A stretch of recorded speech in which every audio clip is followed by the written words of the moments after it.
poetry, I took the job with the Ministry of Culture. I used to meet a lot of famous writers.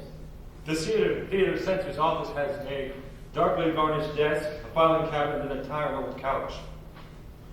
The walls are bare of any pictures or posters. There is not a single book. No trace of a personality. Nothing to betray the interests or passions of a man who has occupied this room for the last 35 years. In theory, we're concerned with matters of national security. In practice, that's anything that touches on politics, religion, or general morality.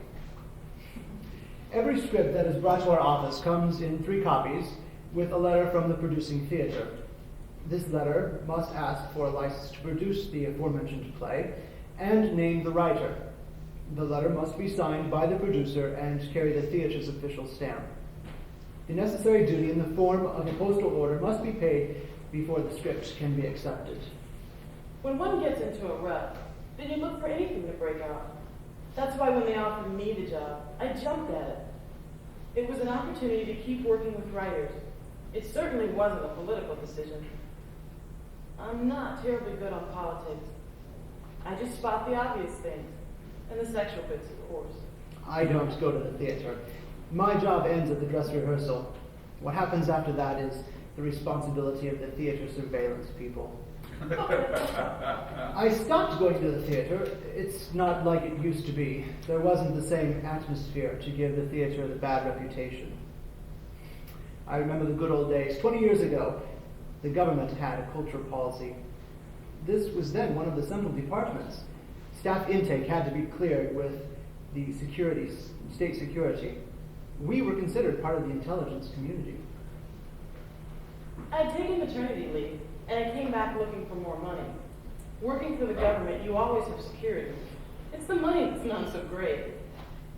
When I heard there was a vacancy in the department, I applied for it. It was weeks before I heard anything. My first job was in the office, tearing pages out of foreign magazines. I got to see a lot of pictures of naked bodies. You become self-conscious that way. As a woman, I mean. I suppose it was that made me decide I should dress so conservatively, with scarves and long dresses. As regards your letter to us concerning your request for agreement to permit the theater script Autumn Quail to be produced at the end of the summer season, we formally notify you that the permit to produce this play has been refused, as it conflicts with the higher interests of the state because of what it contains of offense to our country's people, its leaders, its history and civilization. This is in accordance with Law 430 of the year 1955. We're toughest on television. That's a whole separate department, as are films and video. We ban about 1/3 of the pop songs submitted, generally on the grounds of contravening public morality. It's not that we object to sex, if it's wholesome and within the bounds of marriage. I'm a father myself. My daughter's 17. I'll have peace of mind when she settles down and gets married. This letter tantamounts to a charge of treason. I won't be able to get the theater to produce any of my plays. Directors get nervous. I get given lectures on the public responsibilities of a writer. I've already had one commission canceled, and I think my latest play isn't going to get performed. I ban outright maybe 3 or 4 plays a year. The rest usually get scenes cut. Sometimes I can suggest a piece of dialogue that will fill the gap. I tell the writers it's all a question of balance. If you say something political in one place, then you must balance it somewhere else in the script with the opposite. Like that, you're not telling the audience what to think. There used to be a book that we had once, which contained all that was forbidden. One of the lads once called it our Bible. I remember we laughed then. Of course, nobody'd say that now, not in the present climate. Writers would come and argue, quoting from the book. It was withdrawn in the 70s. The whole process was liberalized, made more general. Like that, more things were stopped. I've always had a soft spot for writers. I remember Mikhail Roman. He used to sit on that couch, just where you're sitting. He'd want to know why his scripts were cut. He'd get hot under the collar, and I'd have the cleaners in, have him thrown out. And he'd come back, and I'd have him thrown out again and again. He killed himself, you know. He put his head in a gas oven. It's difficult being creative. It puts a terrible strain on a person. The homosexuality is not the only type of relationship in the play. The homosexuality is a metaphor. There is not as much as a button undone. All the dialogue on the subject is less than half a page. It doesn't warrant this sort of letter. The homosexual relationship between the Englishman and the Egyptian. I don't see how it can be a metaphor. It's normal for English people. They have laws protecting themselves doing it to each other. It's completely normal for them. Then there is the Jewish character. He is well-rounded. He is sympathetic. He has no contradictions. I can tell you, any Jew who sees this play will want to come up and want to kiss you. Do you want to be kissed by a Jew? It's not so much this play. I may never get another play done with a letter like this hanging over me. Then there's the language problem. You use the classical language, which is the Arabic language in its fullest form. It's the language of the Quran. That is, so to speak, the language of God. Anybody using that language incorrectly is debasing it. The language of God can't be used as ordinary dialogue. That would be blasphemy. Better use the colloquial. It's cliched, but that just means everybody can understand it. There was an article one time in a foreign magazine. It said the President of the Republic was a very rich man. I marked it to be torn out of all the magazines before distribution to the newsstands. It was a very interesting article. I wanted to keep a copy of it, but they don't allow us photocopiers in the office. You have to know a lot about dramatic theory to do this job properly. I banned a play once at the dress rehearsal. I'd okayed the speech, only to find that the director had it spoken in a blackout. I said, "Stop there! This speech is meant as a statement. This speech is meant to be a statement of opinion by a character.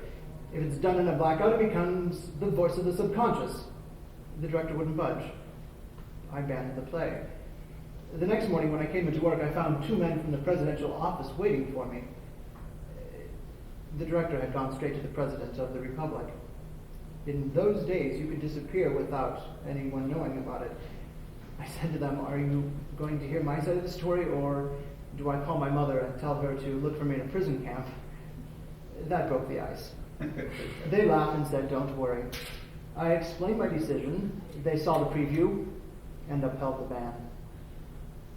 There was an article in a foreign newspaper about a play we banned. The article was on page 13, the arts page. We could have cut it out, but they listed it on the front page. We had to stop all the copies at the airport. I respect a writer's point of view, but it's a matter of flexibility. You can't go through life being rigid. Circumstances change. You have to change with them. That's the point. I see my job as nurturing. We're often the first real critics a new writer has to face. Our job is to encourage without letting them overstep their mark. We always cut their scripts, then ask them to see us. That way we can talk to them. If they get the message, the bright ones always do, then we take some of the cuts back. It's a process of education. Many writers have said to me, "Thank God you're here." You see, like that, they're not the only people responsible for what they write. It liberates them from responsibility. It frees them to write. We sometimes get a play in translation. Usually we encourage the translator to self-censor. Like that, we catch the play at its source, as it enters the language. Often we can help with arranging publication and even productions. That way the text becomes accepted as the definitive translation, so nobody need refer back to the original. I have a personal relationship with many of the writers. I encourage them to phone me up and talk over their ideas, so there's no consequences in the form of censor intervention. I always tell my writers they can trust me. I'm like a mother to them. I worry what can happen. I don't want another Salman Rushdie affair on my doorstep. If we read everything first, we'll spot the problems, and then nobody's going to be issuing death threats against our writers. We're a public service, and we can also help the writer. We're the writer's first line of defense. We have to make sure that the government's viewpoint isn't contradicted. We have to take our cue from what the people in the government say. There's a lot of second guessing. The government line can change from one day to another. For example, Saddam Hussein. A year ago, there were stories of Egyptian workers being murdered in Iraq, and of course, before that, he gassed those Kurdish villages. Can the president of an Arab government, with whom we have diplomatic relations, be accused of murder? At the time, our government had denied those stories. So this is what was presented in the newspapers. Now there's a war in the Gulf, and we're on the same side as the Americans. So all that was banned then about Saddam can be published. Of course, all the other stuff that was published then is now banned.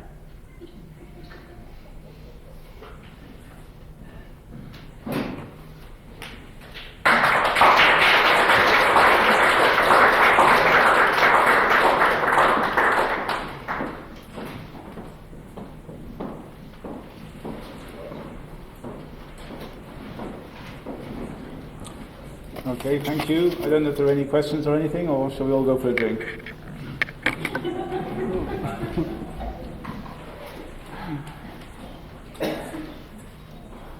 Anybody have anything to say before I make a quick exit? No? Very good. Well, thank you very much.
Oh, you have sex, don't say it.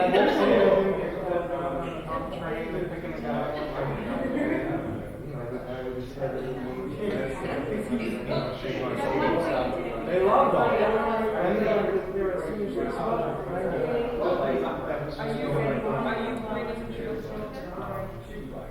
Oh, isn't this mixed up with fun? They're all so mixed up over there. Two-thirds of the way through the play, left. I would see those. Did they do it? I mean, did they post it somewhere else? I mean, were they? All right, then that seems to be the thing. As long as it's not American, then it's okay. You know, the most This is a play Arabic. I don't want to do it, I'm just reminding The bizarre thing about acting was, No, this works. Stacey's apprentice. Agreed with me. It seemed like the average was better than no acting than the other.